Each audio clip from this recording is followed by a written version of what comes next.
Why do they always sound so many trumpets? I'm not Jehovah. Why can't a prince come home without a fuss? Presumably because he is a prince. Other people can sneak in the back way unannounced, which is how it should be. What are you smiling at? Oh, was I smiling, sir? Just sudden warmth cracking my face.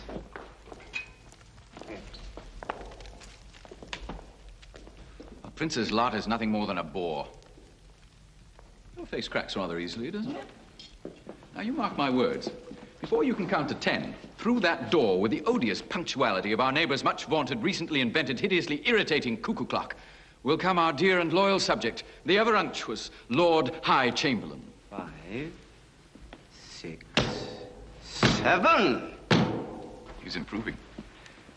One of these days he's going to achieve the elusive 10-minute mile. Your Royal Highness. Welcome home. Welcome home, Your Royal Highness. My Lord High Chamberlain, what an unexpected pleasure. I am commanded by His Majesty the King, your father, and Her Majesty the Queen, Yes, your yes. mother. Now, don't tire yourself. I am acquainted with them.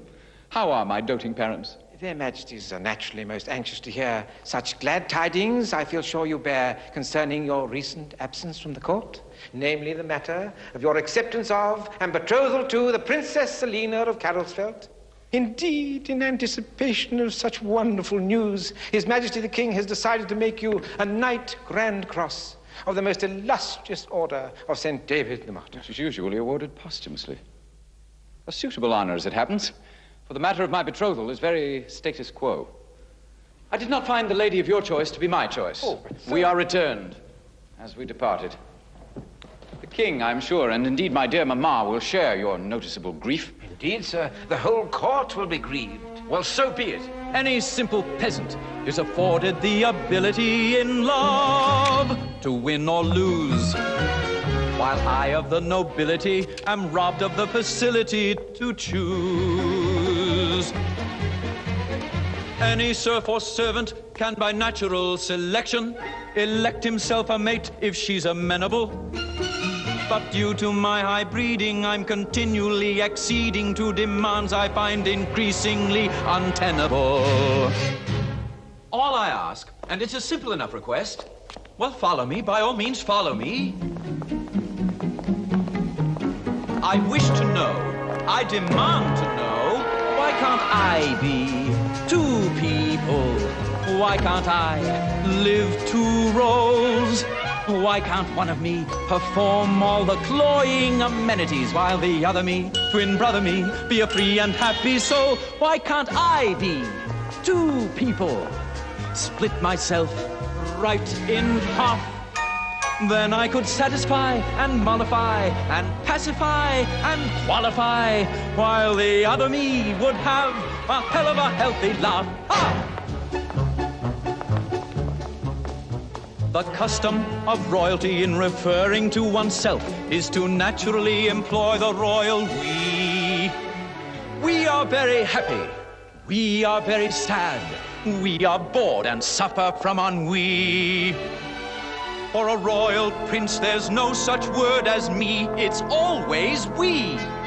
So rightfully, I should be two or three. Don't you agree? It's not for me to say, Your Royal Highness. Perhaps not.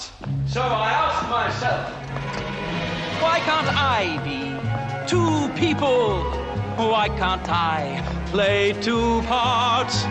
Why can't one of me endure the appalling formalities while the other me, twin brother me, have a free and happy heart? If I could be two people, life would not pass me by. I'd have a chance to pick and choose. I'd have a chance to win or lose. And maybe one of us would have a chance to live before we die. Die? Who's died? Ah, at last. Our dear son. We are what? Delighted? Yes, delighted to see you returned. Oh. Yes, I have something for you. Father, Your Majesty. Kneel, sir. Father, I do not wish. It would be most inappropriate. Your Majesty, His Royal Highness has returned. Of course he's returned. You get more senile every day. I have returned, Father. Now you're catching it. Empty-handed. Kneel, sir. Father, this is most embarrassing. I command you to kneel, sir. I don't deserve it. I haven't earned it. Nobody earns this. It's given because I'm the king and I like it. Where's my sword? Oh, that's far too heavy. You know I was born with the curse of the weak wrists. Oh, I do so love a ceremony. Ah, yes. That's better. I dub thee... Now, wait a minute. Shouldn't there be something before that? Yes, indeed, sir. I have it here. Your Majesty, Father, must I... Yes, of course you must. Let it be known to all here present that by our command, His Royal Highness the Prince Edward Charles Albert George James Richard Augustus Philip has received our gracious favor. Who wrote this? You did, sir. Ah, yes. Well, it's magnificent stuff. Well worth paying attention to. From this day henceforth shall be entitled to be known as a Knight Grand Cross of the most illustrious order of St. David the Blessed Martyr. There's somebody in the room.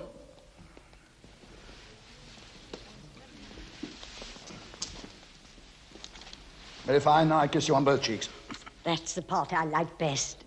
I sometimes give medals to a whole regiment. Good. Very touching ceremony. Most touching, sire.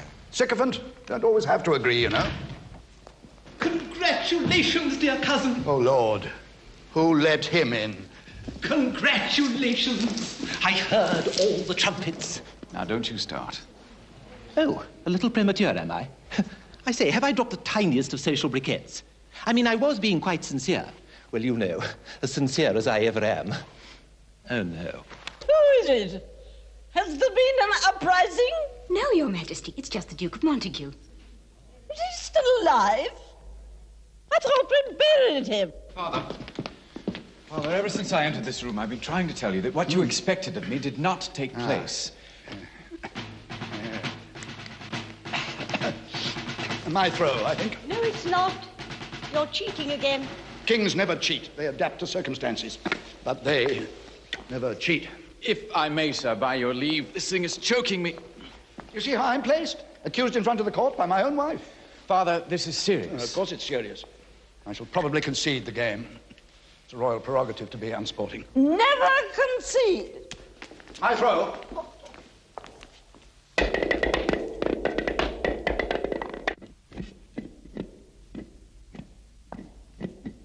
Back five.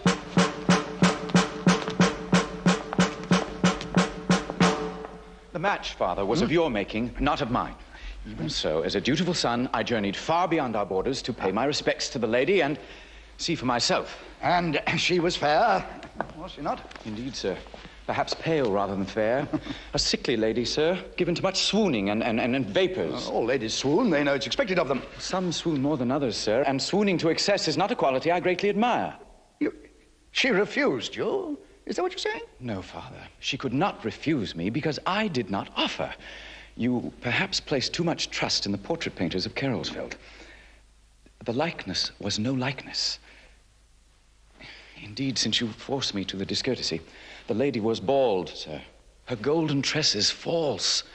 Her mouth crabbed with age, sir, and devoid of teeth. In short, sir, she left much to be desired.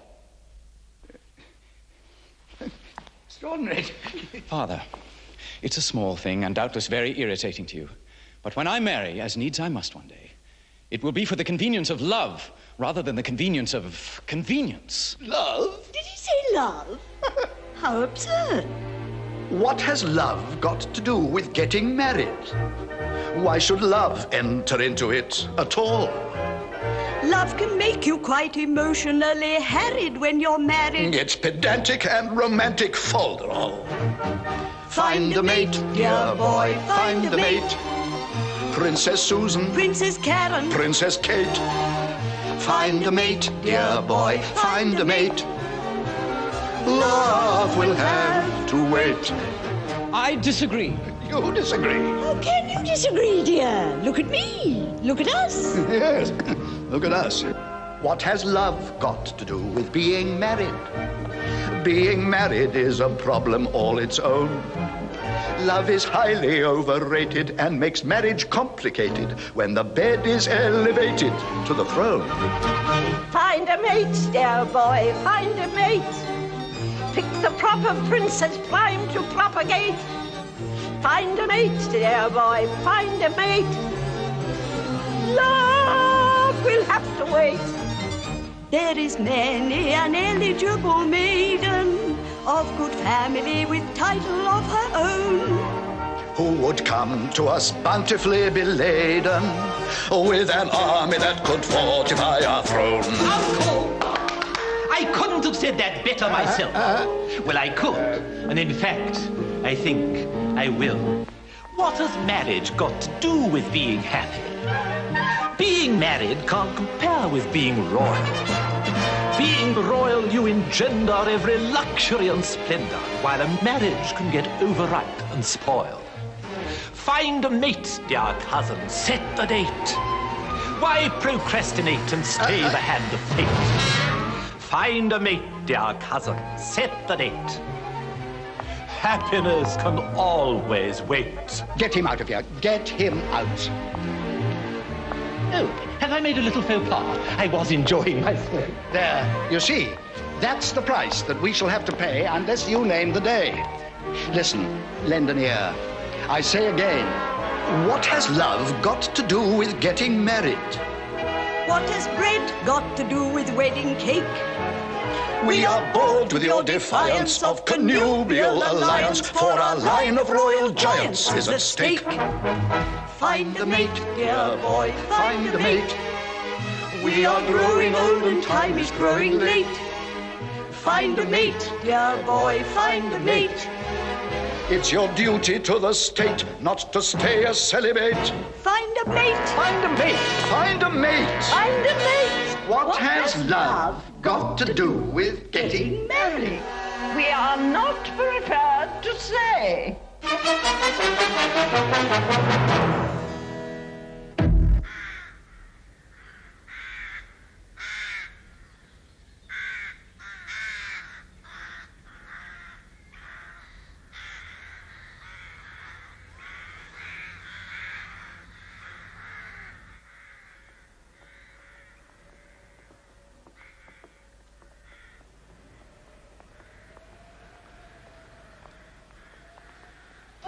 What a relief. That is over and done with. Help me, my darlings. My fingers are positively numb. Come on, Francine, come on. Oh, you didn't you think the finger was... Girls, girls, girls. Can you never do anything without squabbling? Black was never my colour. So unbecoming, especially when one's so young and pretty. And where do you think you are child? To my room, stepmother. Your room? All the rooms in this house are mine now. Your father, my late husband, sadly missed by us all, is dead, child. Dead and buried beneath the snow in the same grave as your dear mother. That is a double misfortune for you. And now you must start a new life. Your father, as a token of his great love for me, saw fit to make a will placing you in my care and protection. My father never loved you. You tricked him. How dare you, madam? You tricked him. Well, if I did. He did not live to rue the day, did he? And now you can curb your tongue, cultivate humility, know your present place. I hate you. I hate you all. Now listen, girl, and hear me well. Blood is thicker than a widow's tears, and God knows I have shed enough of those. I have 2 daughters of my own to support, which situation has forced me to make certain economies in the household. Is that not so, girl? Yes, Mamma. Certain drastic economies, Mamma. Exactly. But, being a woman of principle, I shall honor your father's last wishes and continue to provide a roof over your head. Below stairs. And do not think you will find sympathy with the staff. The staff have been dismissed. You are now the star. To take orders instead of giving them, mostly from us. Never. Oh, yes. You will cook and you will carry. You will fetch and you will mend. Your father's will allows and the law upholds. So take your pick. Either accept your lot or go to the orphanage. They tell me, Cinderella, one can be awfully happy there. And very warm. They sleep 6 to a bed, not counting the rats. Do not tease, my darlings. It spoils your looks. Now, your first task will be to make us some soup. Burying a husband is a cold business. And sadly for me, I have now buried 2. Poor Mama. Give me your cloak, girl. You will not be needing it down there. Hurry, girl, hurry. And do not keep us waiting for the soup. Come along, my doves. We must rearrange the room. Oh, Mama, may I have Cinderella's room? No, Mama, you promised me first, Pixie. My darlings, everything will be fairly divided. I'm the eldest, and I shall Come along. She may be the Palatine, Palatine. Aren't I, Mama? No, you're not. Come, my darlings. Mama, she's so big. Little steps, girl. Little steps. It's no good being you. Mama, if she's doing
Love's happy memory.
place fascinates me, always has, ever since I was a child.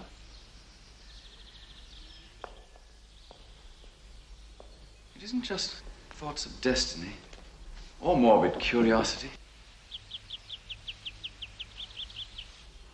Look here. When they first brought me here, it was part of my royal education, you see. I was only knee-high to a tombstone. They stood me in front of this and they said, "That's yours. That's waiting for you." Very cheerful.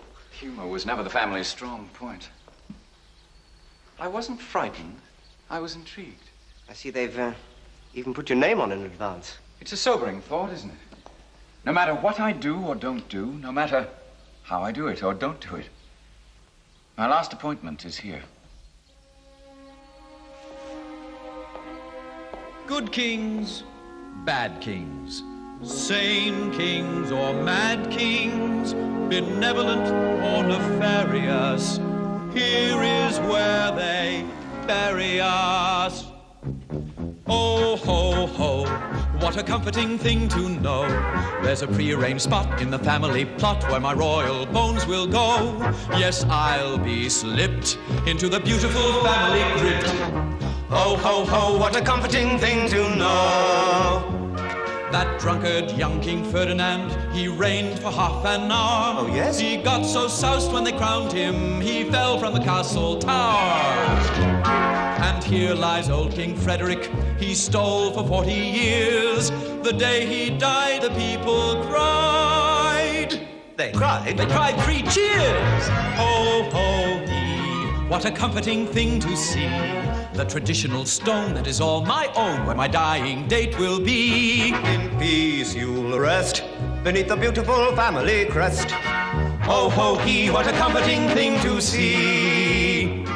And here lies brave King Rothar. Oh, the battles that he won. He lies in state, serene and great, still getting nothing done. What about King Lloyd? King Lloyd, King Lloyd. King Lloyd was lewd and lecherous, evil, cruel and treacherous. King Roy was mad and dreaded, till the day he was beheaded. Oh, ho, ho, what a comforting thing to know.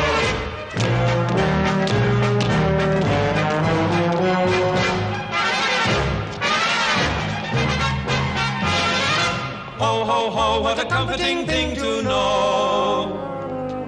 But remember good King Phineas, saintly, kind, and wise. Oh. He did nothing ignominious, yet beside these noble brutes and knaves and drunks and skunks he lies. Ho, ho, ho, what a comforting thing to know. There's a prearranged spot in the family plot where your royal bones will go. Yes, I'll be slipped into the beautiful family crypt. Ho, ho, he, what a comforting thing for you to see. Ho, ho, ho, what a comforting thing to. Ho, ho, ho, what a comforting thing to. Ho, ho, ho, what a comforting thing to know.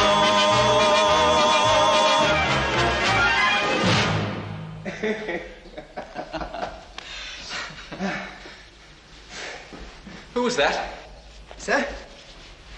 The girl, there. She was hiding there. I saw him there once, sir. I could have sworn. A servant girl.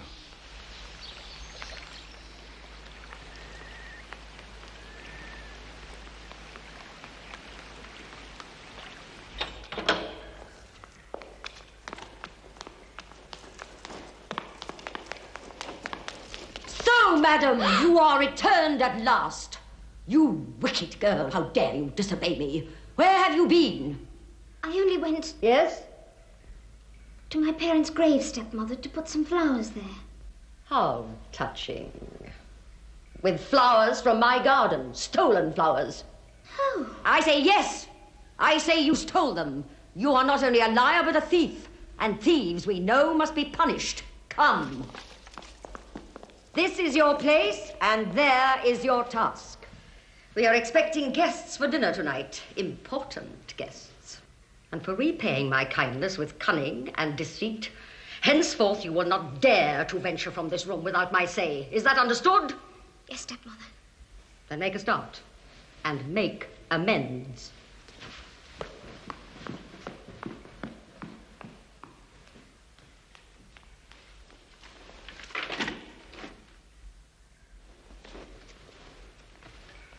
John, tell me something. Have you ever wished you were in love? Oh, yes. Often? I mean, as often as I wish it. Well, I am in love. You are? How amazing. Who is she? The Lady Caroline's here, since you ask. What? The lady in waiting to my grandmother, that Lady Caroline? Yes. How amazing. Well, it's extraordinary. Not extraordinarily extraordinary, of course, but I never guessed. I mean, well, I'm delighted you have my blessing. I must congratulate her. No, please, sir, don't do that. It's kind of you, but it wouldn't beseem me. How so? Alas, my cause is a lost one. Well, the lady does not return your affections? Oh, indeed, but the fact remains I am what I am. A servant. A position, sir. Position. John, I am twice amazed. I must be very dense, am I? Of course not. You have your problems, I have mine. Where are we? That's us? You sure this map's been drawn to scale? I believe so, Your Majesty. Then what have I been looking at all these years? I thought that was us. I always go by the brown parts for the land and the blue parts for the sea. Who's that? First Lord of the Navy, sir. We got a navy? The Royal Barge on the lake. Oh, yes. Well, remind me not to travel in it again. So, even allowing for errors in the cartographer's art, we are small in comparison with our neighbors. Though great in, what's the word? Tradition? Tradition, yes. Great in tradition and spirit. In fact, we are small. Yeah. So we have to have a plan. Now, you're all aware of the problems of my son's reluctance to have a perfectly good wife chosen for him. This generation has no respect at all. I mean, I was married off before I was 14. Carolsfeld. Where's that? Ah, you see, size of it. See the size of it. Perfect. Now, what's the solution? With respect, Your Majesty, I have prepared a small paper. What I am seeking is a proper balance, weighing what we lack against what we have to offer. Oh, for goodness sake, stop talking in those boring diplomatic riddles. Speak the King's Euphranean, man. Forgive me, Your Majesty. I had in mind a celebration. What are you going to celebrate? A marriage, sire. Getting married again? Finally got rid of her, eh? Well, not my marriage, sire. His Royal Highness, the Prince Edward's. Well, we'd all like to celebrate that. That's what we're talking about. Sometimes I think I'm surrounded by a lot of idiots. Here we are, hedged in by hostile forces, and all you can think of is something that's been thought of. Sire, this time I have a new idea. An idea that the Prince himself will not be able to resist. Well, make sure that she's got teeth. He's got an obsession about them having teeth. I thought a ball. A ball. A great ball. The greatest ball that has ever been known, sire. And to it we will invite every eligible princess in Europe, and even beyond, Your Majesty. What do you think of that idea? I remember my first ball. Yes, well, we don't want to go into the realms of fantasy. What else? I have prepared a list, Your Majesty. And I thought we could make such preparations as would dazzle our enemies and divide them. For protocol would not allow them to make war while they are guests in our midst. And I remain convinced that the Prince, your son, will do his duty. Indeed, face to face, in the presence of the entire court, he could hardly fail to do anything else. The occasion, the music, the candlelight, the swirling dresses, the perfume, the very atmosphere of love. Put him on the retirement list. I shall make a royal decision. Taking this idea and improving on it, we must plan every detail. Noblesse oblige. Quite so, Your Majesty. You understand that? I'm talking about diplomacy. Protocol. Yes, we must be protocoligorically correct.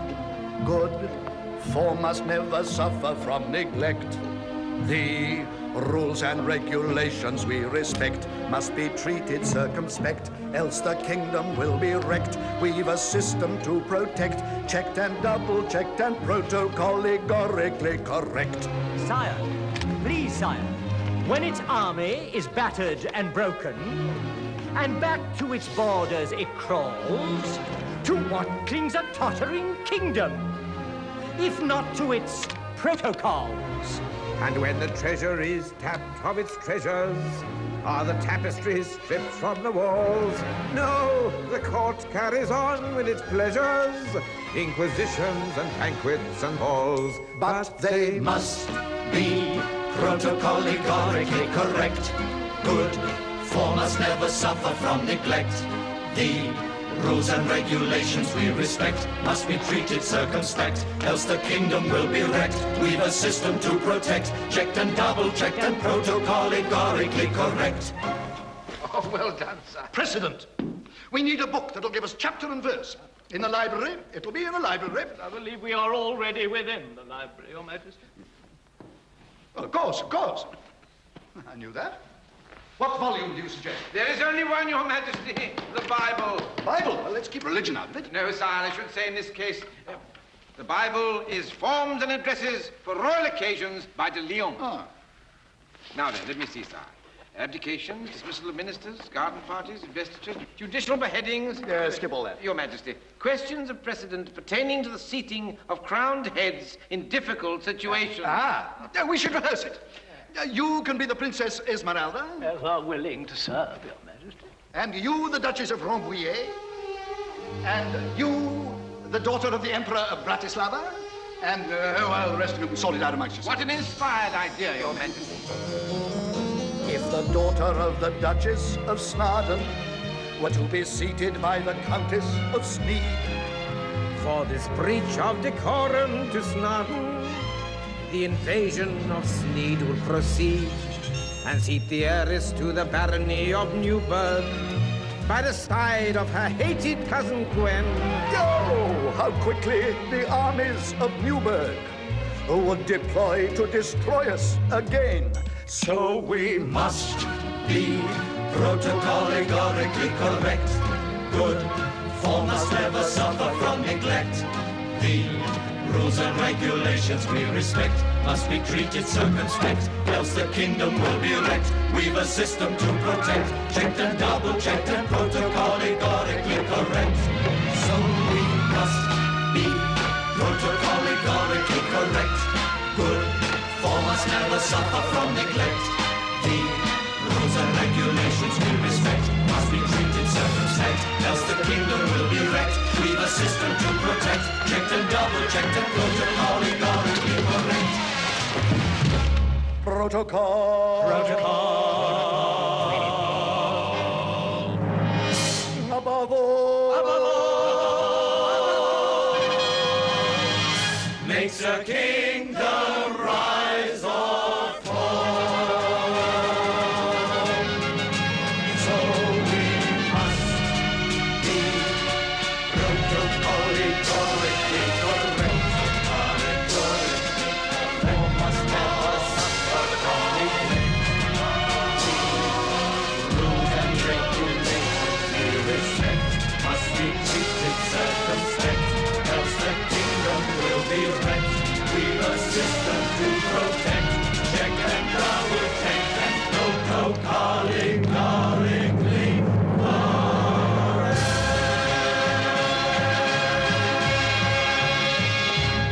Protocol-allegorically correct.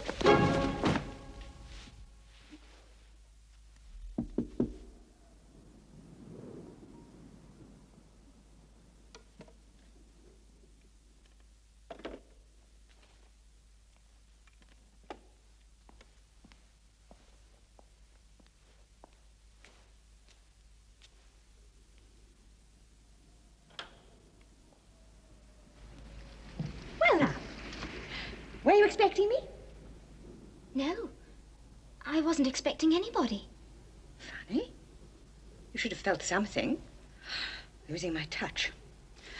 Could I come in and rest by your fire, please? I've been traveling a long way. Well, I'm not supposed to talk to anybody or see anybody, but... Yes, of course. You're welcome to share my fire. Well, such as it is, but I'd be obliged if you didn't stay too long. Please excuse me if I carry on working, but I have to finish these and I'm very slow. Yes. Well, there are more ways than one of peeling potatoes.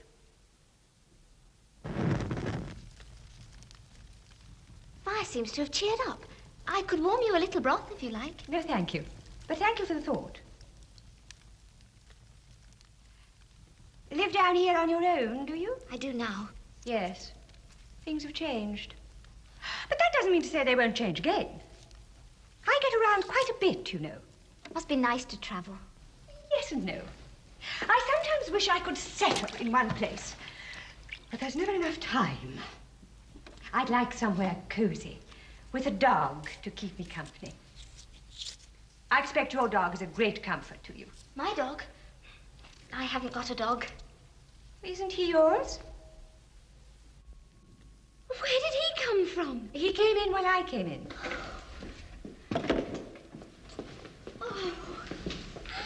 Oh, what am I going to do with him? Oh, why don't you keep him? He'll take care of himself. He's no hand at that. Oh. Seems to like you. Oh, I love him. I'm just so afraid of what my stepmother will say. Cinderella? Oh, there she is. And I haven't finished. I've got to hide you. Well, I'll be off. I've seen all I want to see. You just take care of him. Cinderella! I'll hide you under here. Promise not to make a sound. Have you been struck dumb, girl? Oh. Answer me when I call. You know I hate having to raise my voice. Now, I hope you have been hard at work.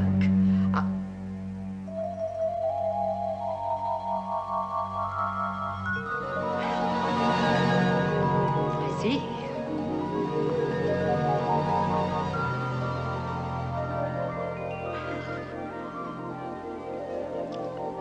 I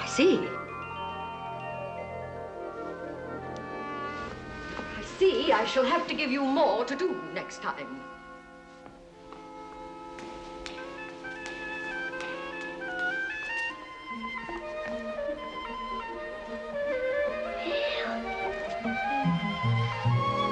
What do you make of all that?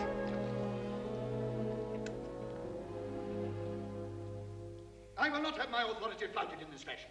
It has always been the custom for the heir to the throne to take a wife in good time. And you show a strange reluctance to comply with tradition. Father, I emphatically disagree. And I totally refuse to take part in such an embarrassing charade. But I've decreed it. Then you must undecree it. It's impossible. You told me. Dearest boy. Oh, Mother, it's no use trying to get round me that way. The very idea of giving a ball and inviting a selection of titled wallflowers to vie for my hand is utterly repulsive, degrading to all concerned. In my day, I never had the choice. Not that I would have chosen any differently, of course. You take a decision without consulting me? Well, I am your father, and I am the king. It's like some sordid beauty contest with me as the grand prize. Since you won't go to Mecca, then Mecca must come to you. You have to get married someday, dear. But not in this way. Well, it seems perfectly reasonable to me. We've invited every eligible princess in the almanac, and it's a question of duty. Father, I have never questioned that it is my bounden duty to take a wife and ensure the royal succession. But that does not mean I have to be party to and judge a cattle show. Who ever heard of such a thing? Cattle show? A bride-finding ball. A bride-finding ball where every maiden's bound to laugh at me, the royal fatted calf. A bride-finding ball, a bride-finding ball. Though I'm the one who does the choosing, I'm the one who does the losing. It's nauseating, nauseating. Can't you just imagine it? Hope springs in all, short, fat or tall, as they primp and preen and pray that this will be their lucky day. There is no affair of which I'm aware more galling to bear than a bride-finding ball. I've just heard the news. Oh, who let him in? Is it true, dear uncle? The tattle is that you're going to invite a whole nursery of nubile delicacies to a ball. Some other time, nephew. We're busy now. Oh, but you can't keep me in suspense. You just can't, uncle. I mean, I realize that I won't have first pick, but that doesn't matter to me because I'm not proud. I'm just desperate. We are all desperate. So it's true then. Oh, how exciting. Now, I must decide what to wear. High heels, I think, to give me added stature.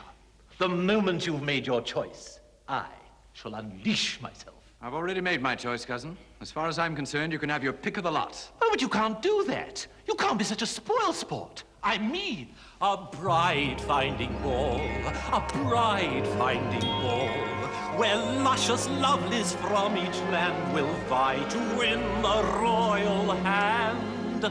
a bride-finding ball, a bride-finding ball, with frills on tresses, party dresses, every maiden effervesces, giving her best, giving her all, dancing, glancing, laughing, teasing, whirling, swirling, touching, squeezing.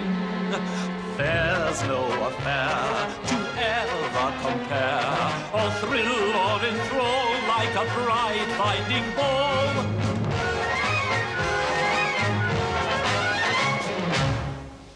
Your Majesty. Well, what is it? I bring grave tidings. Carolsfeld has mobilized. There is talk of war. War. As Your Majesty's senior Minister of State, it is my solemn duty to advise you that the situation is critical. The news that His Royal Highness saw fit to decline the hand of the Princess Selina in marriage was ill received. True. Edward, my son, I beseech you, not as a father, but as your monarch, reconsider before it's too late. Put aside your personal feelings. The whole country looks to you to form an alliance through the marriage bed. Do as I did when I took your mother. I closed my eyes and thought of Euphranea.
How many does that make? Well, Your Majesty, of the couriers who returned, 6 have reported acceptances. In addition, there were 5 refusals, one of them couched in the most obscene terms. 2 of those invited were dead, and the remaining 3 could not be traced. That makes 6 out of 16. Well, I think that's a fair average, don't you? Yes, indeed, sire. Perhaps not quite the breadth of choice we at first envisaged. Well, invite all the local nobility as well. We don't want the place half empty. We can always raise the taxes to pay for it. In fact, I'll invent a new tax, a tax on snobbery. They'll all pay that. Brilliant, Your Majesty, brilliant. Don't overdo it, don't overdo it. You'll be paying it too. Girls! Girls! Isabella Palatine! Yes, Mamma? Come quickly! What is it, Mamma? Wonderful news! We have received a royal invitation to a ball in honor of His Royal Highness the Prince. Oh, Mamma, let me see. No, careful, careful. You might tear it. And I want to have it framed. Oh, I think it's so exciting. I shall have the very perfect... How shall I have my hair? What shall I wear? There is work to be done. We have not a moment to lose. What can we wear? I shall have to have something new. Yes, I mean, none of my things are possible. Let us go and see. Oh, can you never do a job properly, girl? Look at all that dirty water. You had better do the whole staircase again. Come, girls. Mamma, I think Palatine should wear a brown dress. You spiteful creature. You should wear green to match your complexion. Oh, Mamma! The prestige, Your Royal Highness, the prestige. It will put Euphranea on the map. A pin there, idiot. Not there. There. Excuse me, Your Royal Highness. Fine. Enough's enough. I'm delighted. You've done very well. Now leave us, please.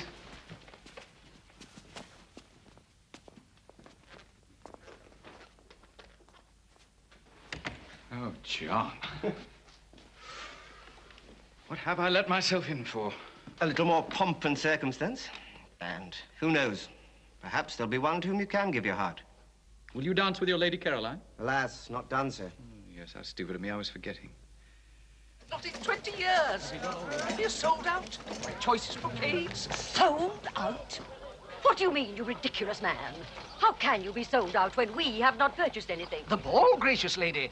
I'd scarcely opened my doors this morning when they descended. Who descended? Everybody, my lady. They came like the heron to the pool, taking everything I had. Never heard of such a thing.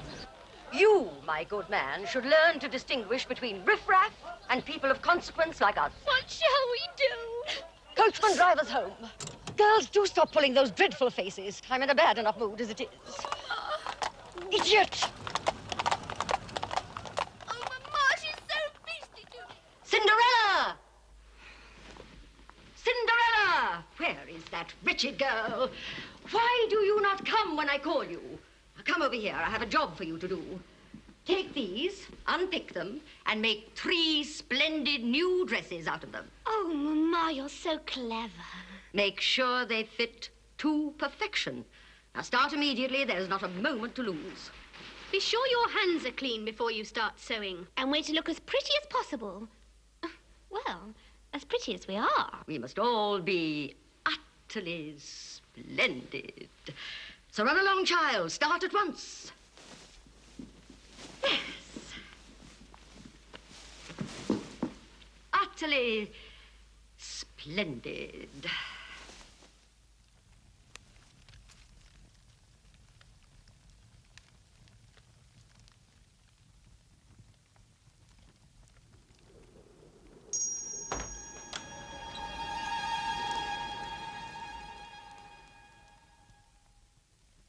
But already his heart was... Oh, Henrietta, do stop grumbling.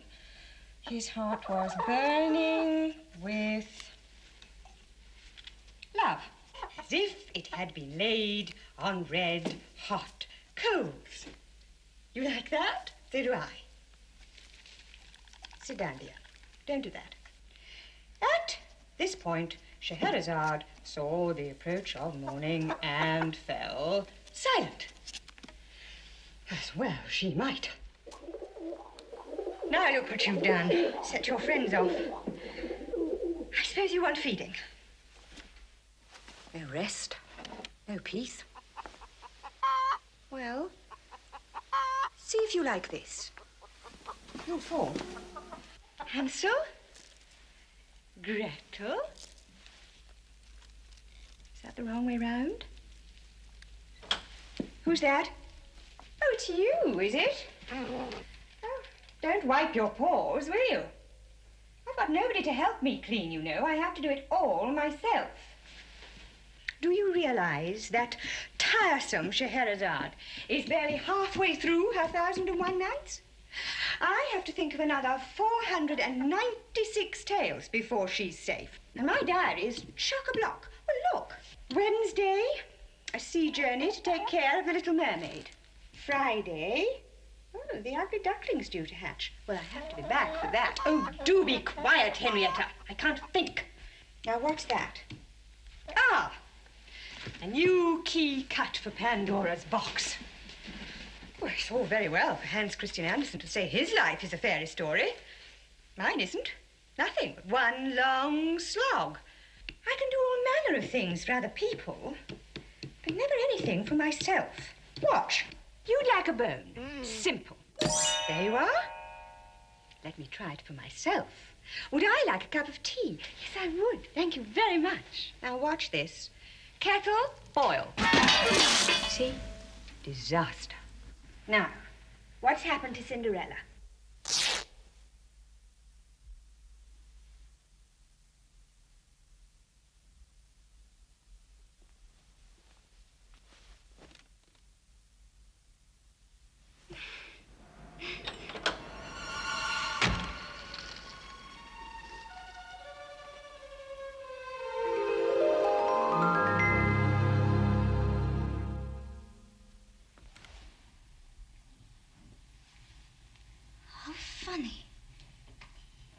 just wishing. Yes, I know. Do you mind if I make a very rude comment? These are hopeless. They're worse than hopeless. I've ruined them. I'm going to get into such trouble. Oh, we don't want any of that. Dry your tears and have something to eat. You look half-starved and worn out. I'm afraid there isn't anything to eat. I was too busy doing those to cook anything. What's that, then?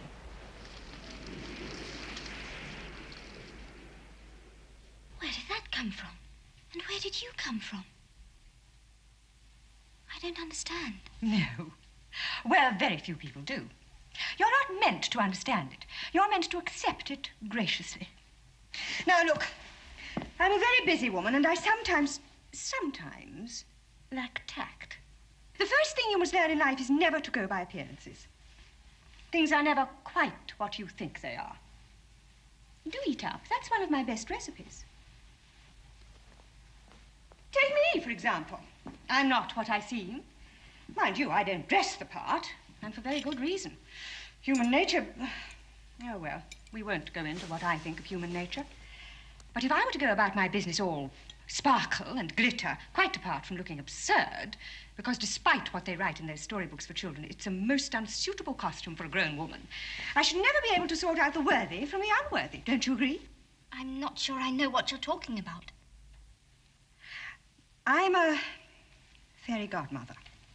Has been all my life. And please don't ask how I got into it, because it's a long story, highly improbable, and I sometimes wish we'd never been invented. Are there many of you? Not enough to go round, judging by the amount of work I have to do. How do you like that? Delicious. It's the sauce, you know. That old wizard Michelin gave me the secret in return for 3 of my magic knives and forks. Where was I? Yes. Well, I have to put people to the test. Now, you passed the test. That unholy trio upstairs, I simply didn't bother with. Not worth the effort. However, to work. Best thing you can do is get a good night's rest.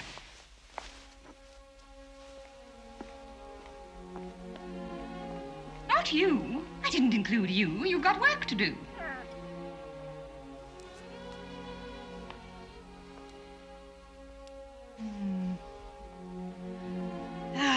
Let me concentrate.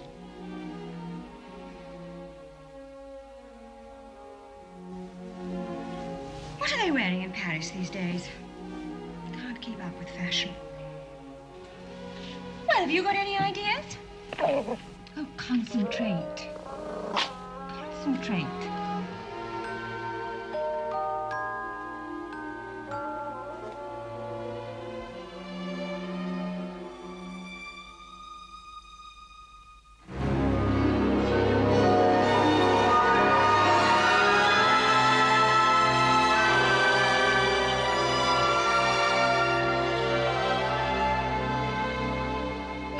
It is not what I am used to.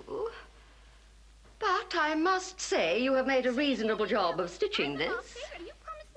Girls, it is time to leave. We must not keep the prince waiting. Mama, I've just been telling Palatine that she's not to feel jealous if the prince asks me to dance first. Oh, Mama. Cinderella, straighten that hem. How do I look, Mama? Don't I look superb? You both look ravishing. It will be difficult for your poor Mamma to outshine you. Yes. Come, let us depart.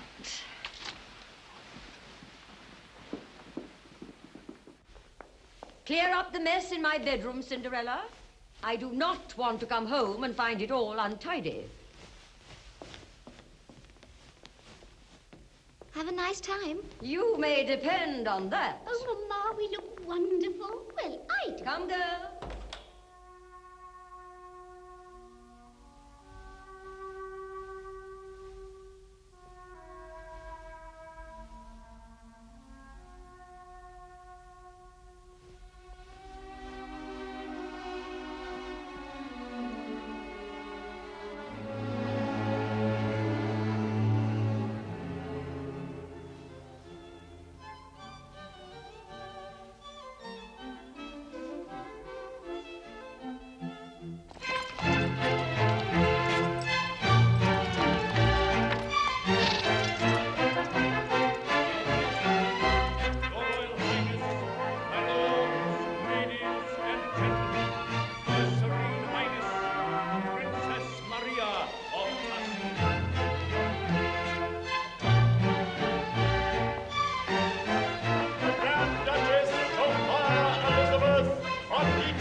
why not?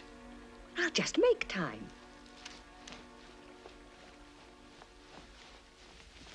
Yes, just as I thought. Sitting all alone feeling sorry for ourselves, are we? Well, that's understandable, I suppose. I never cared much for these royal occasions myself. Too formal, and not enough to eat or drink. Still, I dare say in your heart of hearts you'd like to go. Go? Me go to the ball? Well, of course. That is what you were wishing, isn't it? Not wishing, exactly. Thinking what it must be like. Same thing. Now, listen. I haven't got a great deal of time because I'm simply run off my feet these days. What a miserable fire. You shall go to the ball. I just hope I haven't stretched everything too far and that I can make it work. My powers are not unlimited, you know. No, I didn't know. Oh, I have to share them out. Now, let me think. Yes, I can borrow a bit until midnight. Right. Now, you, outside. I shall need you, so off you go. Oh, and you. Take them with you, dog, and see if you can round up a frog or a lizard. Now then, let's do something about you.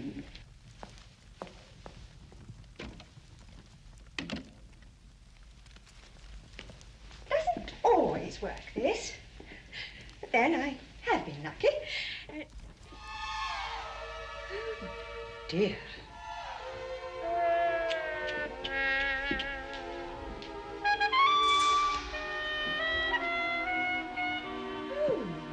Dear. Most unsuitable for a ball. Yes. Yes, it is. Well, you'll just have to go as you are.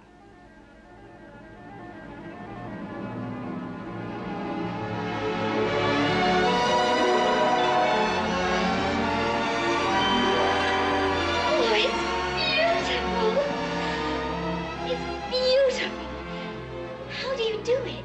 Well, that's a trade secret. But it helps if you dream. If you dream, suddenly it happens and the dream comes true. Wonderfully, beautifully it happens and your world is new. Magically, you're holding the golden prize.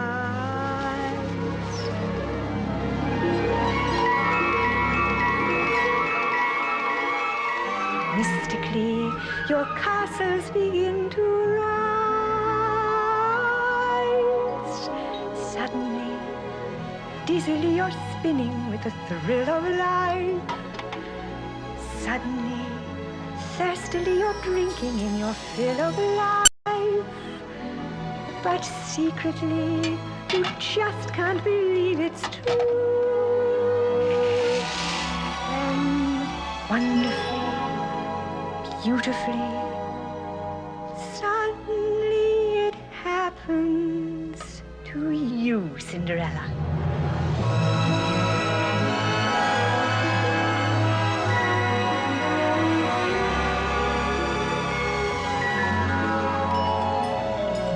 I can't believe it. I just can't believe it. Oh, my stepmother and my stepsisters, they'll recognize me. No one will recognize you for what you are. People seldom do. But how shall I behave?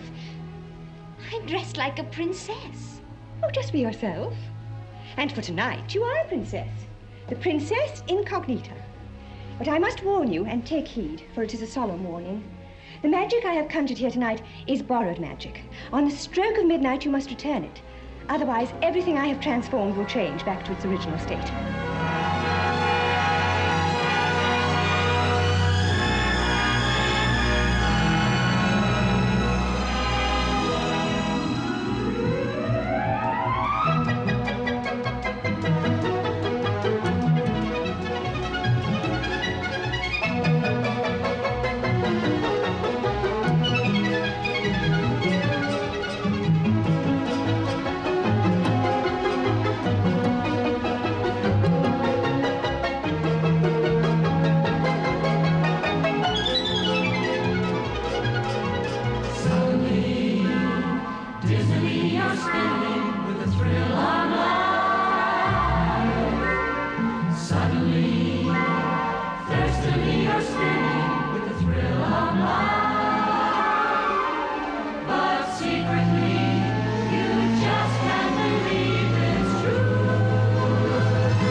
Go and enjoy yourself.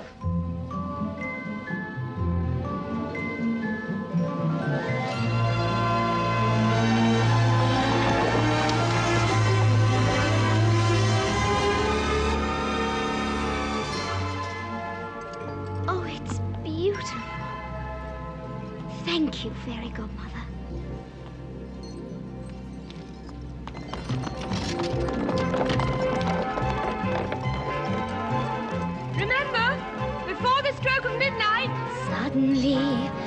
Suddenly it happens, and the dream comes true.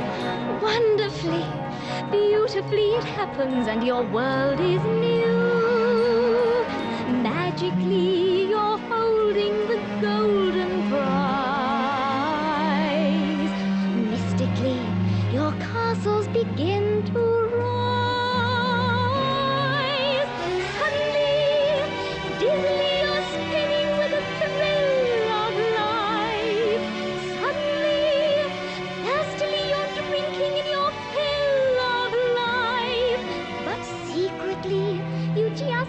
believe it's true when wonderfully, beautifully, suddenly it happens to you.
Charming little thing. Doesn't speak a word of Euphrasia. John, Ma'am? take me on the floor.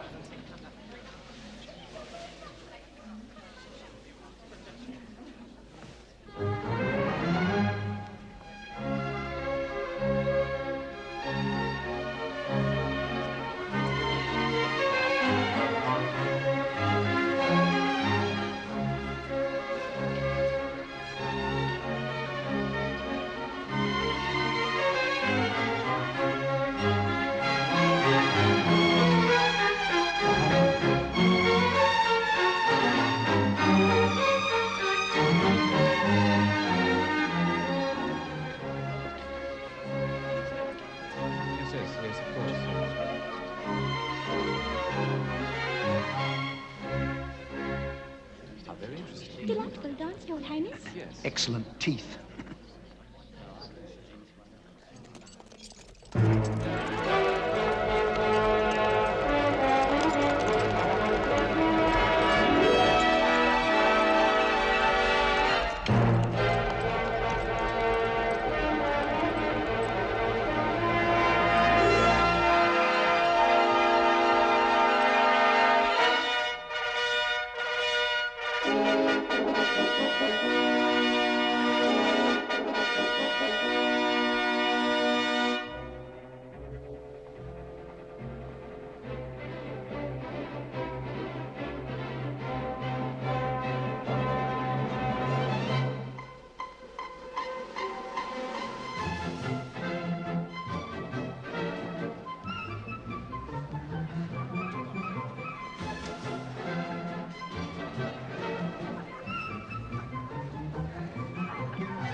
Majesties, Your Royal Highness, my lords, ladies, and gentlemen, Her Highness the Princess Incognita.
Who can she be? I've no idea, Your Majesty. She's not on my list. Your list, little list, your list.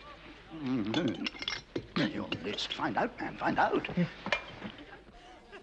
I didn't quite catch the name. No, Mother, none of us did. Most irregular.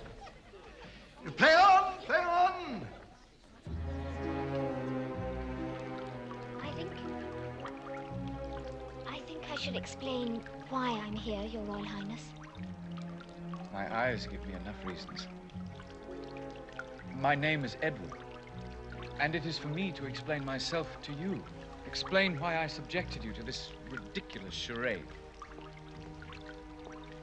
I'm sure I seem to you the master of my fate. But until this moment, I've been a prisoner, trapped by my birthright. Trapped? Yes. It was never my inclination to behave like this. What I mean is, and I'm not saying it very well, I have always believed that marriage should begin with love. I'm sure you agree. I have never given the matter much thought. I'm amazed you even accepted the invitation to the ball. Yes. I was a little amazed myself. Didn't you think it odd? I suppose I did. You still came. Why? Must you ask that? Yes, I must.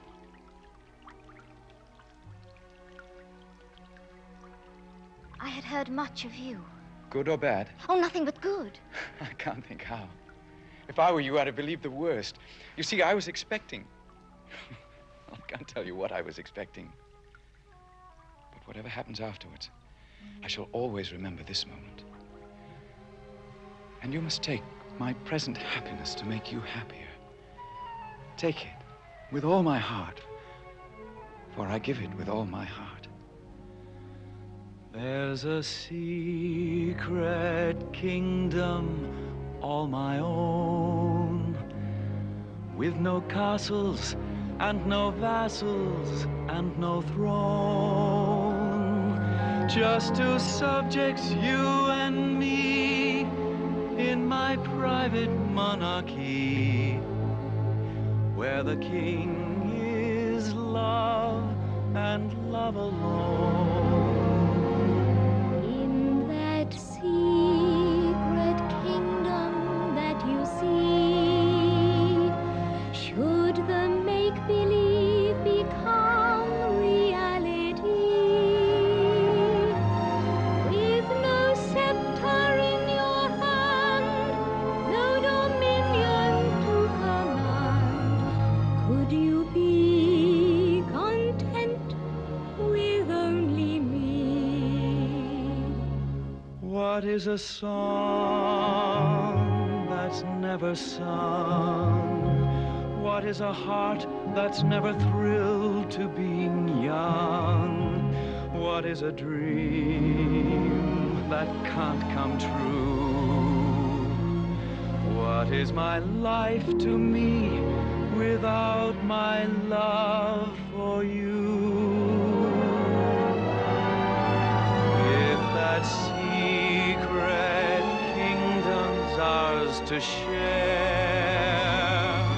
I could never wish for more, for you'd be there. just two subjects, you and me, in our private monarchy, all alone together, we would love forever in our secret kingdom, far away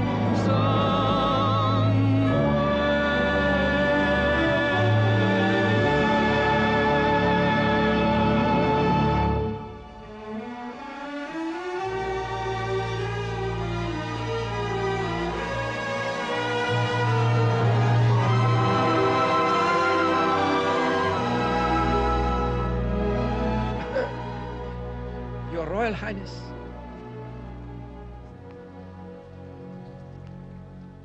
Yes, what is it? His Majesty requests an audience with the Princess Incognita.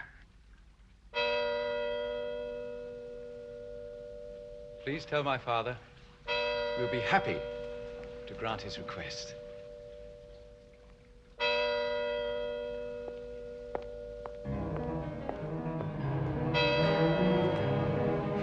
frightened her, you fool!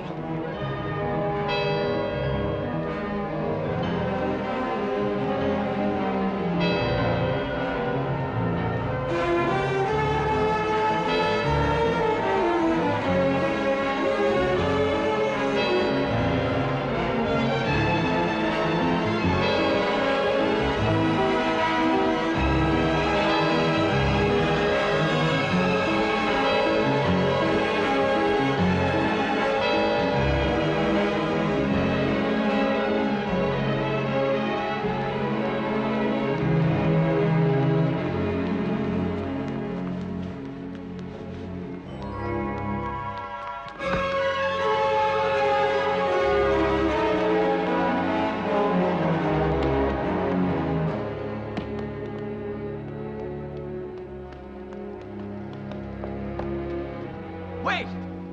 Come back!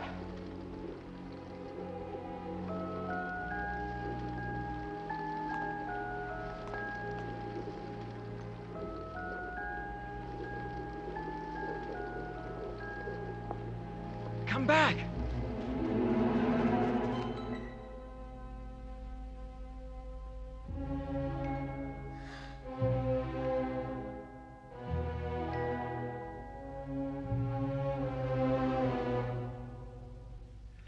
Rainbows raced around the room when he danced with me.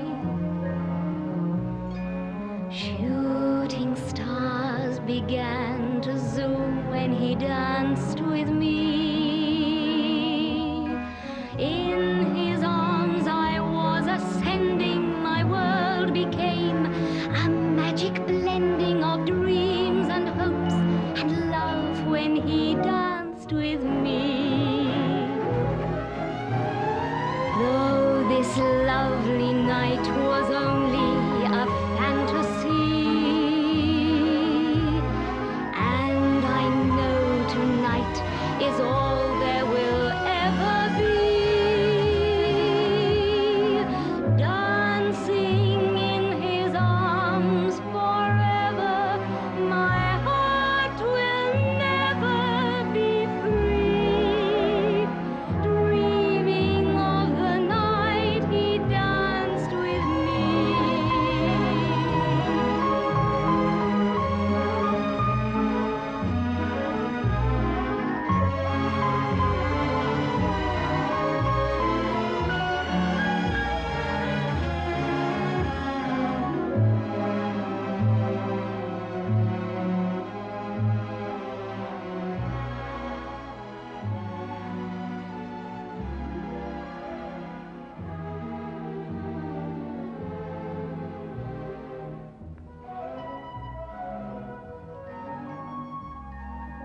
Rainbows raced around the room when she danced with me. Shooting stars began to zoom when she danced with me. In her arms I was ascending. At last I saw that perfect blending of dreams and hopes and love when she danced with me.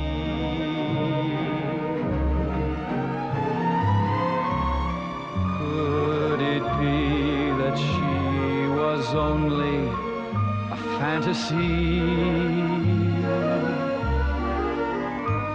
Could it be tonight is all there will ever be?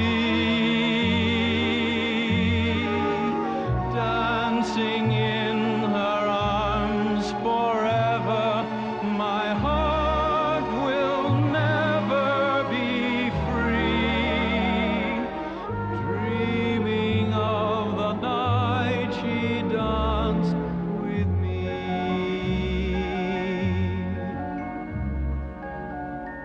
Dreaming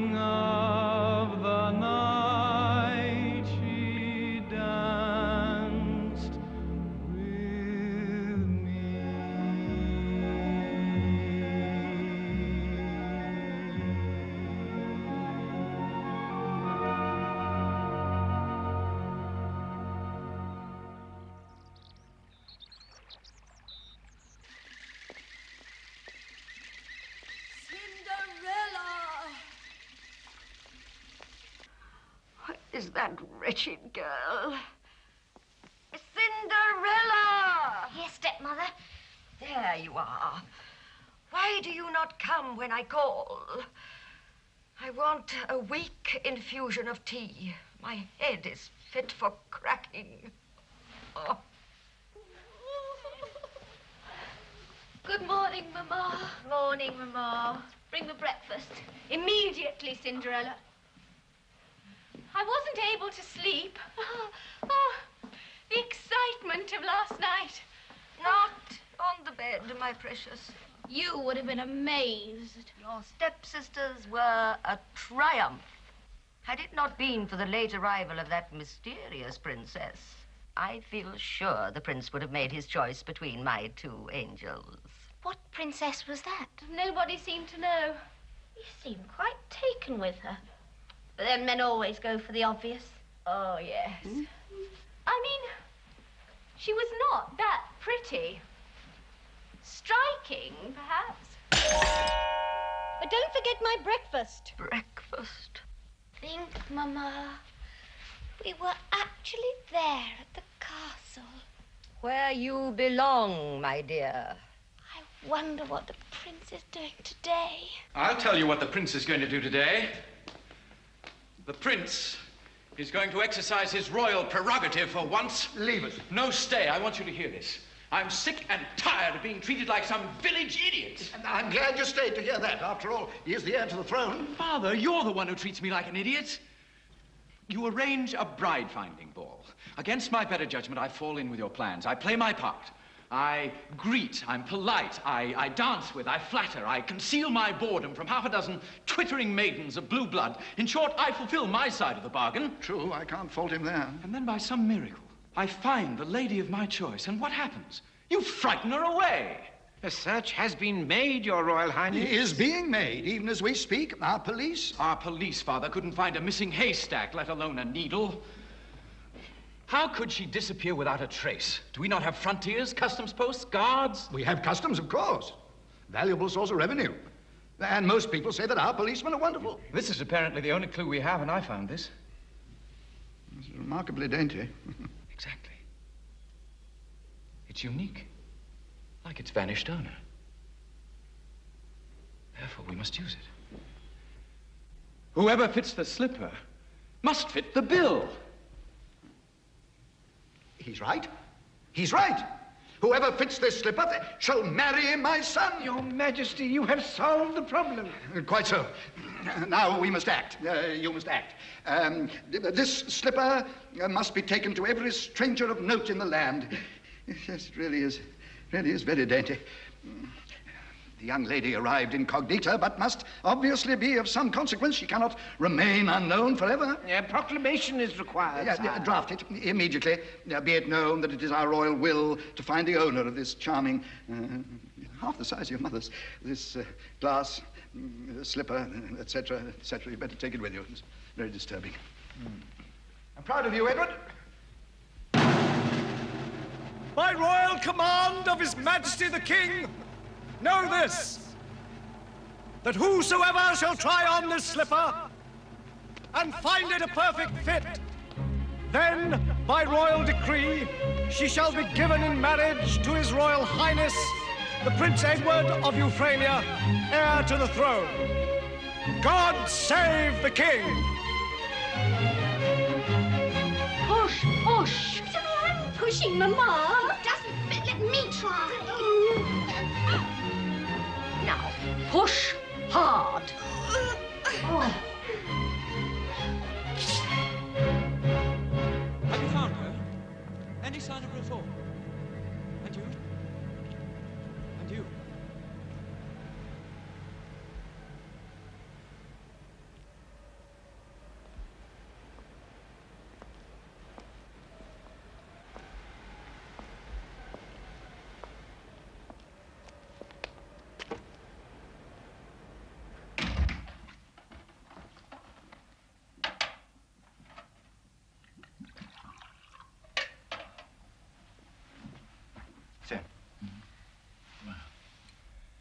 I don't care what anyone says. I know she exists. The slipper will remain there as a monument to my lost love.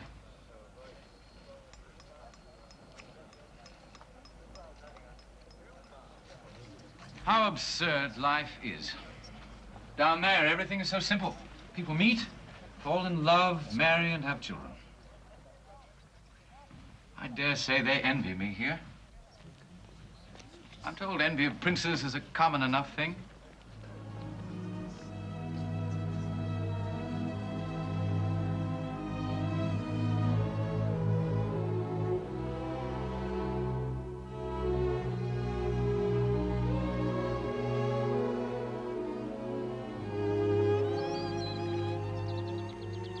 Three months, 6 days, 10 hours. That's how long it's been since last I saw her. What torture love is. Yes. Oh, how selfish of me. Forgive me, John. Have you seen your Lady Caroline? Oh, yes. Infrequently. What torture love is?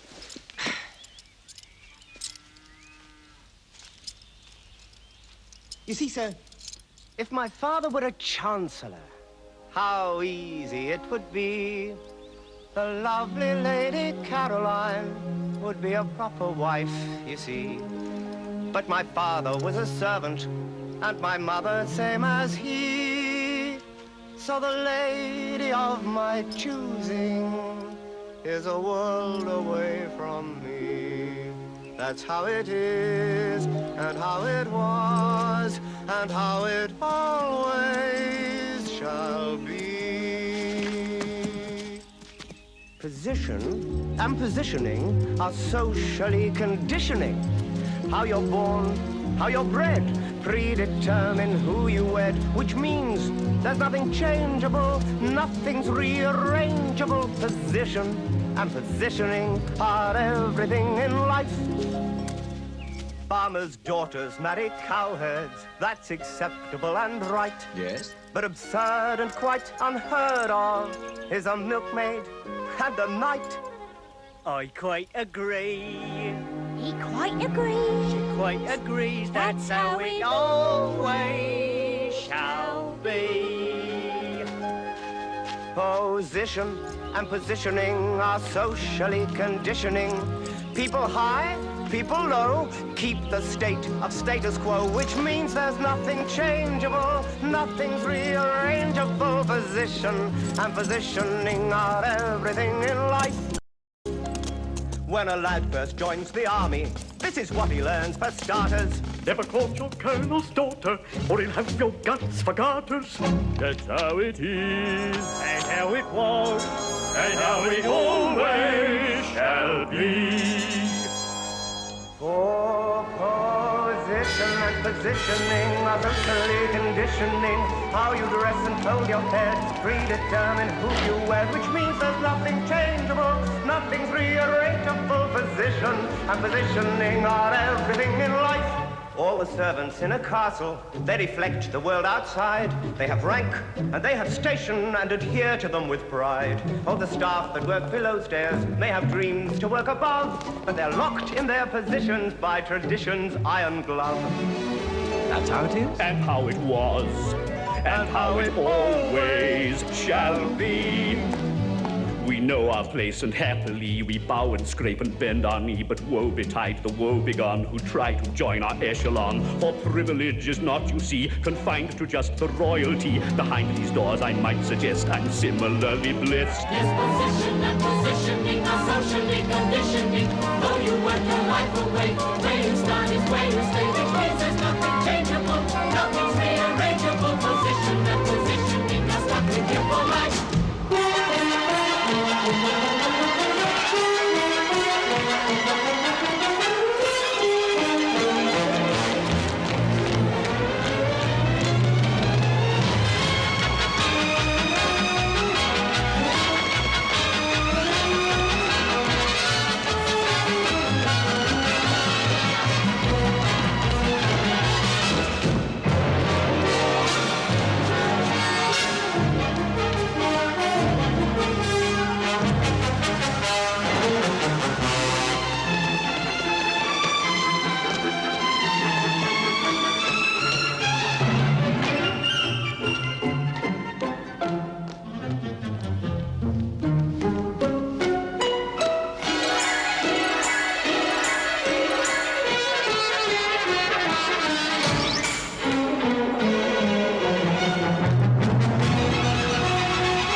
position and positioning. Everything in life, everything in life, everything in life, life, life, life, life, life, life.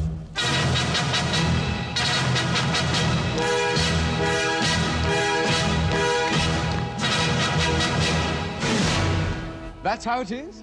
And how it was? And how it always shall be. All right, you've convinced me. But I shall prove you wrong. For princes, when convinced, take advantage of their position. I can't think why I didn't do something about it before. About what? Wait, and all will be revealed. Kneel. What, for me? I command it. I dub thee, as is my privilege so to do, a Knight of the Order of St. David. Arise, Sir John. As a Knight of the Realm, you can now claim the hand of the fair Lady Caroline, which is fortunate for you, but which, alas, leaves me without a companion at arms. What's your name? Oh, Willoughby, Your Royal Highness. Can he not answer for himself? It's not his position, you see. Ah, true. But it will be. I shall elevate you too, Willoughby. From henceforth, you are my personal companion at arms, with all the privileges such office bestows. You'll need a sword. Here. Take mine. It goes the other way around. Help him, will you? Well, that's a good morning's work. Congratulations, Willoughby. And congratulations to you too, Sir John. What can I say? Nothing. Go and find her. Be happy.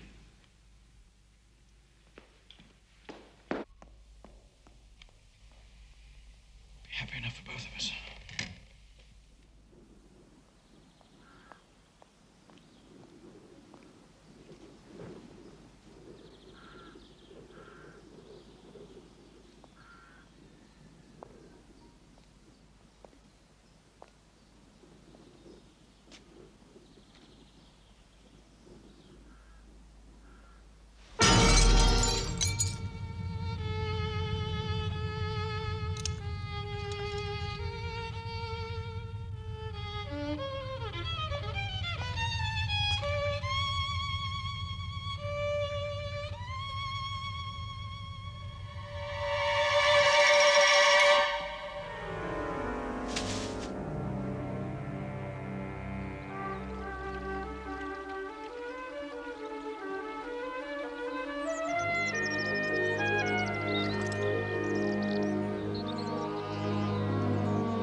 Fetch the prince.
outrage!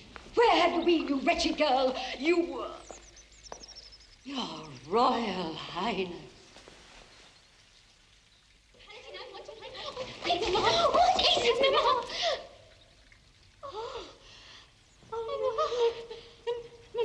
I little knew, madam, that I would have the pleasure of meeting you and your delightful daughters again in such happy circumstances. What circumstances, Your Royal Highness? You are the legal guardian, I believe, of my wife-to-be. Your wife-to-be? Why, yes. I am more than her legal guardian. I have been a mother to her. Then I do right by formally asking your permission to take Cinderella's hand in marriage. Oh, Mama. Control yourselves. Permission?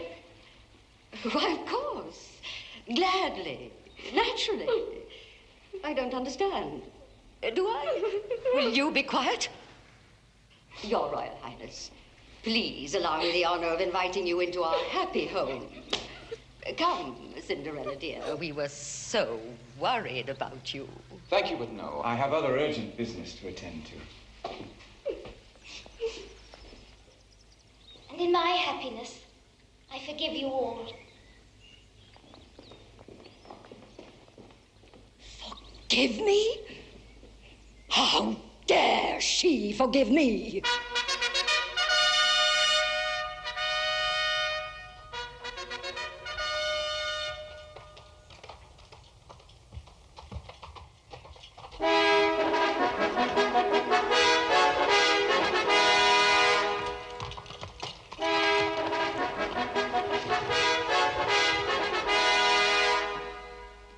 And what do they call you? Cinderella, Your Majesty. A most unusual name. The name, Mother, is surely of no importance. All that matters is that I've made my choice and wait for your blessings. You gave us a lot of trouble, you know, after the ball. People looking for you everywhere. Vanished, you see. Did you go back to your own kingdom? No, Your Majesty. I went back to where I live. And where is that, child? Why, here, Your Majesty. Here? In the castle? No, Father. As you've often remarked, love is blind, and we sometimes don't look under our noses. Cinderella lives in our own Euphrasia, not 20 miles from here. Who is this girl? Why doesn't somebody tell me what is going on? This is the girl that Edward wants to marry. Is going to marry, Father. I don't wish to seem offensive, but it does seem to me that she's most unsuitably dressed for such a solemn occasion. You're quite right, Grandmamma. It's something I shall correct immediately. Father, by your leave.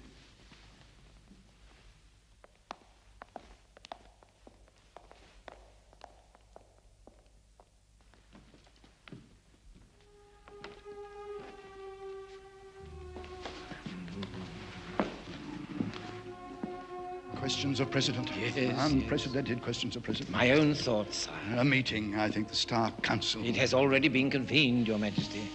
Pity. Charming little thing. In other circumstances, most appealing.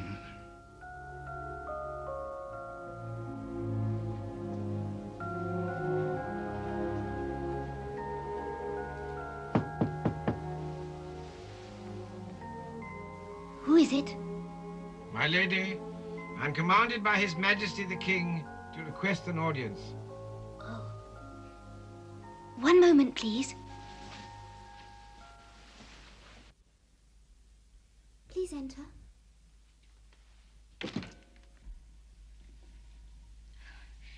My Lord Chamberlain. My lady.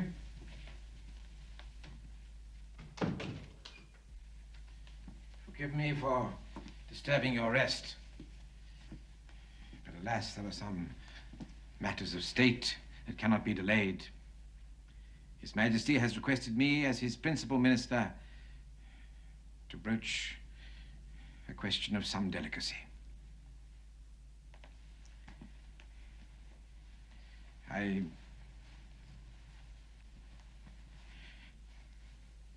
You love the Prince Edward, do you not?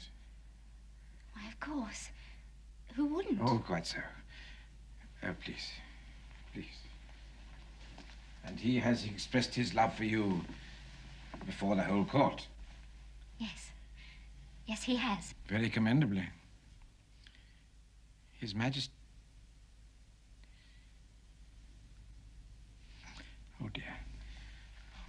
dear, oh dear. I'm really too old for this sort of thing. Forgive me, my dear child, but despite my appearance and the pomp and circumstance of my high office, I am not without understanding of your plight. For plight it is, to be blunt, because the hour is late. It is not possible for His Majesty to give consent to such a marriage. Not possible? What does that mean? What are you saying? Well, your love for the prince and his love for you, well, that is a fine and private thing. Would that it could remain so. But the times demand something different. The prince must make a marriage of alliance with the princess of the blood royal. And that is why I am here, burdened with this unhappy task. You see, my dear child, in life, love cannot always find a way. You were born here, so you know that our little kingdom, whilst far from perfect, has yet enjoyed countless centuries of peace. Now that peace is threatened from without. There are some who look towards our frontiers with greedy eyes. You see only love and happiness staring you in the face. I see nothing but war and destruction, unless a sacrifice is made.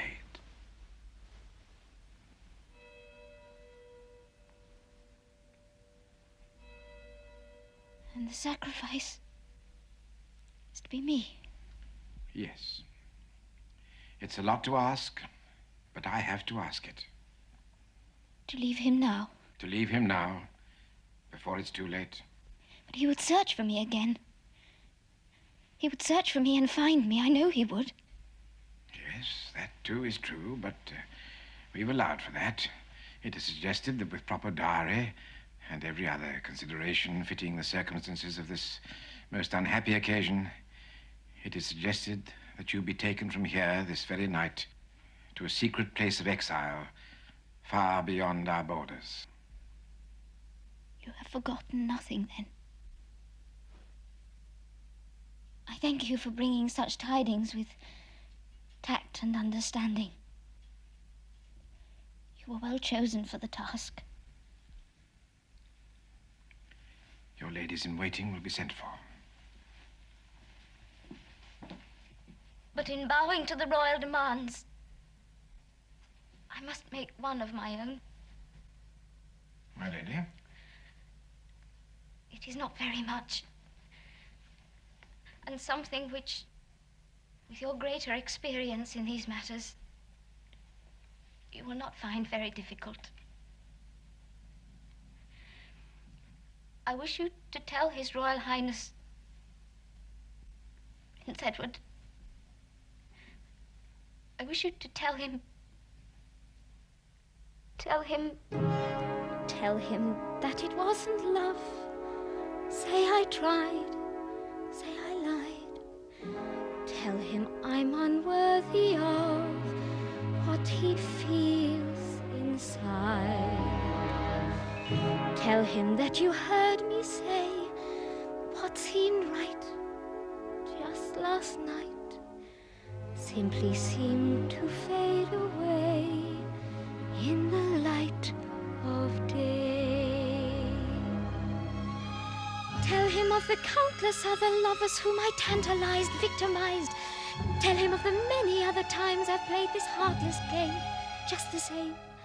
Tell him what I really am is just a cold and empty sham.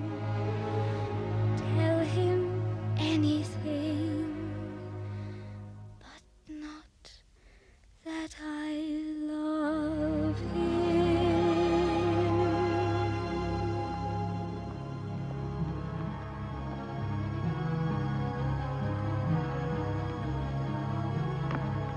Tell him that it wasn't love, all we shared, all we cared. Make him hate my memory, make him glad he's free. Paint me evil, paint me cruel, say I broke every rule. Make him feel that he's a fool for his loving me. Don't let him know why I must leave him, why I must go so far away. For if he knew how much I love him, no power on earth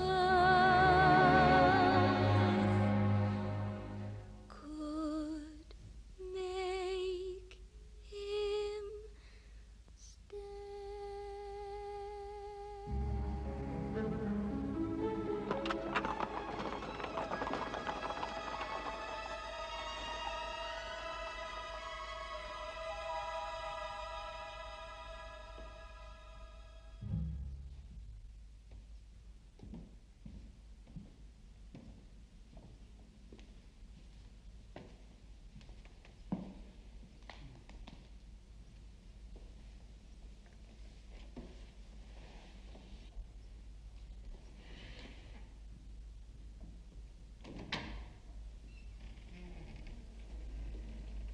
Your Majesty.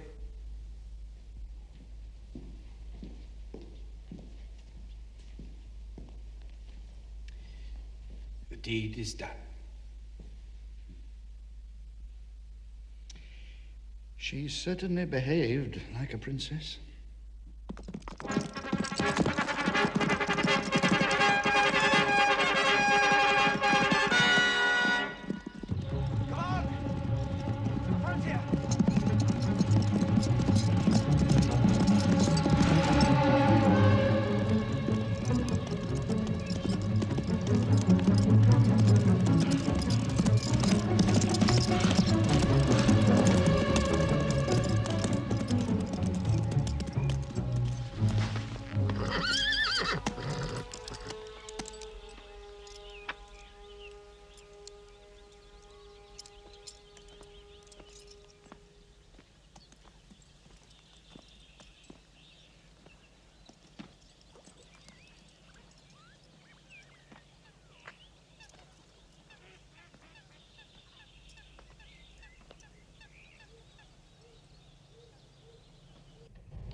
Father.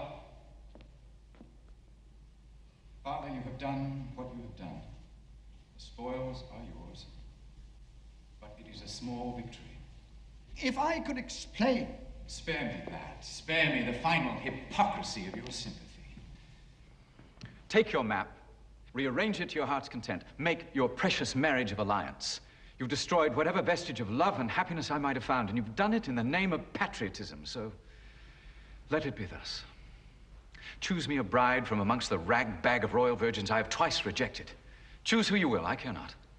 I'll play my public part to the altar, but no further. Your royal house will live with you, but die with me.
Dearest Cinderella, forgive me.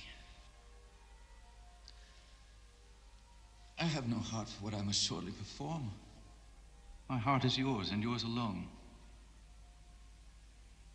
I would not have you grieve for what was not to be. It's only in fairy tales that a prince marries the lady of his choice. The real world is not so kind. There are no private kingdoms, only public ones. I have loved but once. I have loved but you. And I have lost you twice.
And what, might I ask, are you doing here? Oh, it's you. You gave me such a shock. I should hope so. There's nothing to the shock you've just given me. Why, you shouldn't be here at all. That's not how I planned it. Oh, really? I sometimes wish I could retire. Unless I'm on the spot to take care of every little detail, something always goes wrong. I know exactly what happened.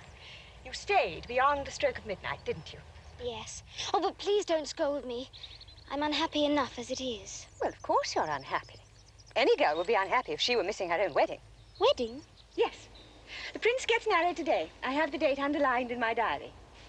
Why else do you suppose I am dressed like this? Who's he marrying? Well, at the moment, the wrong girl, obviously. Oh, it's too irritating. I had it all mapped out. Well, I suppose I shall simply have to rise to the occasion and do something spectacular yet again. And spectaculars always take so much out of me. Just come down off the swing. It was the same as Snow White. All the same, you young girls, never do as you're told. Men are much easier.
Deus respici propitius super hanc famulam tuam, qui maritali jungenda consortio, tua se expedit perfectionem iudere, sit in ea jugum delectionis et pacis, fidelis et castum nubat in Christo.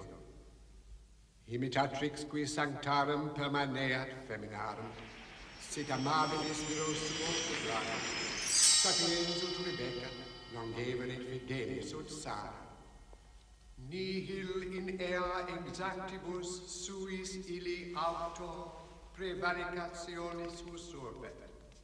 Nexa fide mandatisque permaneat. Unithoro iunctum, contactus illicotos fugiat muniat infirmitatem suam corpore discipline.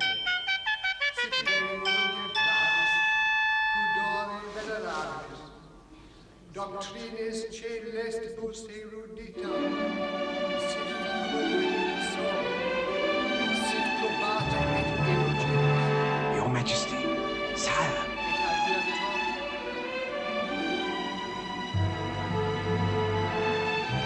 Per Domino nostro, Jesu Christum, qui cum Patri et Spiritus Sanctum, vivit et regna Deus.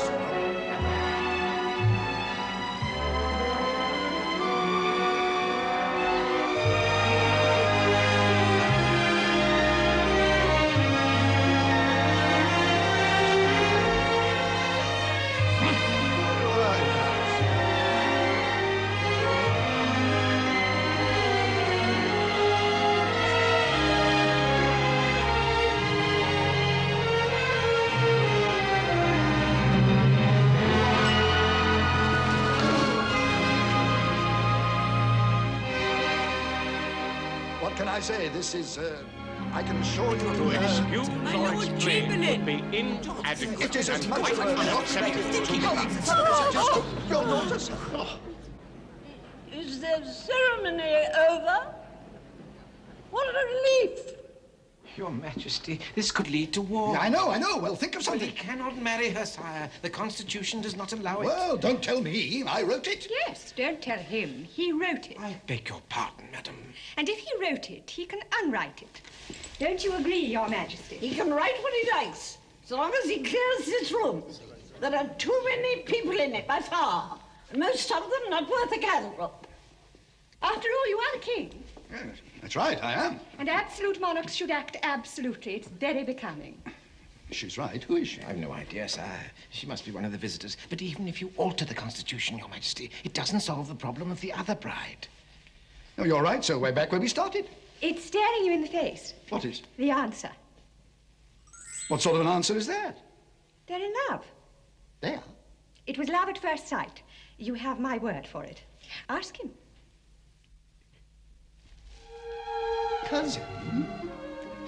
Cousin, it has been brought to my notice. Oh, yes, and to mine. Isn't she ravishing? But am I to understand? Yes, anything. Well, what can we do as fathers faced with this very human dilemma? It's a question of honor. Yeah. Well, it would seem in all the circumstances to be a... fait accompli? Well, it's certainly a fate. The younger generation, so fickle, not like us, no sense of duty, no sense of history. Speaking for myself, I had a sword in my back. You too? Well, that's what I mean. We never shirked our responsibilities. So, what's it to be? Well, it looks like another wedding. Yes, it looks like that. Can I speak as man to man? I'd welcome it. He's, not what I wanted, but, then neither was she. Oh, charming gal. Plenty of spirit. I'll arrange everything. My place, I think. The sooner the better. Yes. Thus cementing our great alliance. Concealing our shame.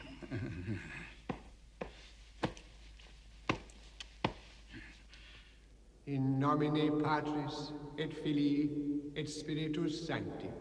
Amen.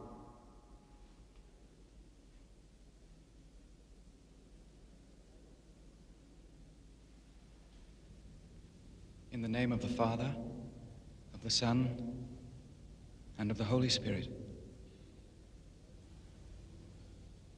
Amen.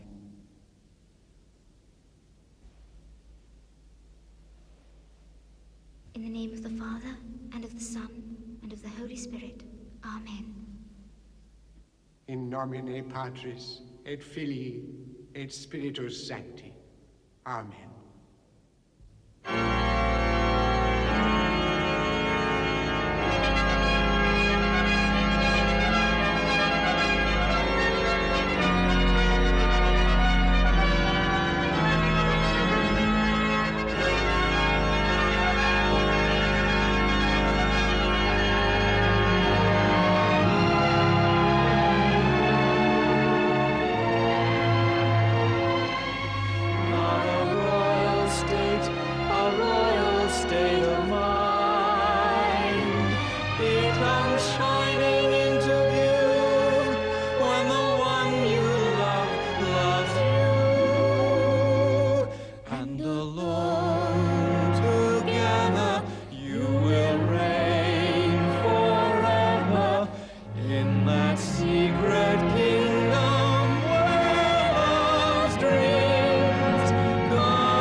So we must be protocol-allegorically correct. Good form must never suffer from neglect. The rules and regulations we respect must be treated circumspect, else the kingdom will be wrecked. We've a system to protect, checked and double-checked and protocol-allegorically correct. So we must be protocol-allegorically correct. Good form must never suffer from neglect.